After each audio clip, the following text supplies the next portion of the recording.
Të mërkurën, delegacionet e Kosovës dhe Serbisë të drejtuara nga presidentët dhe kryeministrat e dy vendeve do të shkojnë sërish në Bruksel për të vazhduar takimin e mbajtur javën e kaluar.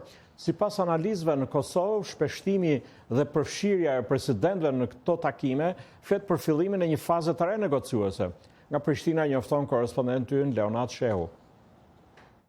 Të mërkurën, Kosova dhe Serbia do të takohen në nivel presidentësh e kryeministrash në Bruksel për herë të dytë brenda 8 ditësh, pas takimit të 24 janarit, ku të dyja palët u pajtuan që të lënë tensionet prapa dhe të përqendrohen në bisedimet të ndërmjetësuara nga Bashkimi Evropian. Ndërtimi një muri në verën Mitrovicës, ndalimi i ish-kryeministrit të Kosovës Ramush Haradinaj në bazë të një urdhër arresti serb dhe ndalimi i hyrjes në territorin e Kosovës të një treni të nisur nga Beogradi drejt Mitrovicës me mbishkrimin Kosova është Serbi, kishte nxitur luftë fjalësh të ashpra ndërmjet Beogradit dhe Prishtinës, por edhe shqetësimet e diplomatëve për rritjen e tensioneve ndërmjet të dyja vendeve.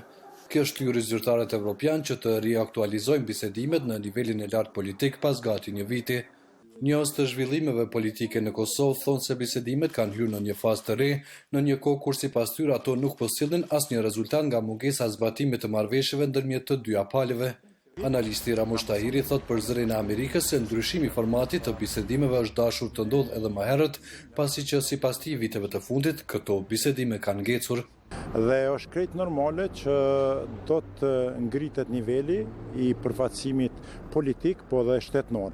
Nga Kosova pritet që këto bisedime të jenë në mandatin e presidentit, por marrëveshjet konkrete do të jenë nga qeveria dhe nga ministrit përkatëse, sepse në bazë të ligjeve dhe kushtetutave të Kosovës, që janë të standardeve evropiane, pritën të rregullohen çështjet që kanë mbetë të hapura me Serbinë. Artan Morati nga Instituti Demokratik i Kosovës thotë se përfshirja e presidentëve të dyja vendeve tregon që bisedimet kanë arritur në fazën më të lartë, kur pritet të hapen edhe çështje të reja.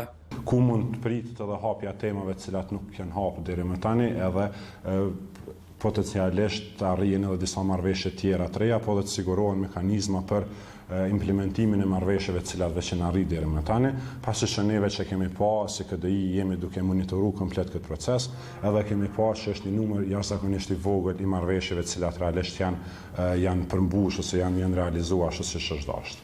Zoti Morati thotë se studimet e kryera nga instituti i tij nxjerrin në pas se shumica e qytetarëve të Kosovës nuk kanë njohuri për bisedimet dhe janë të pakënaqur me mënyrën se si po realizohen ato.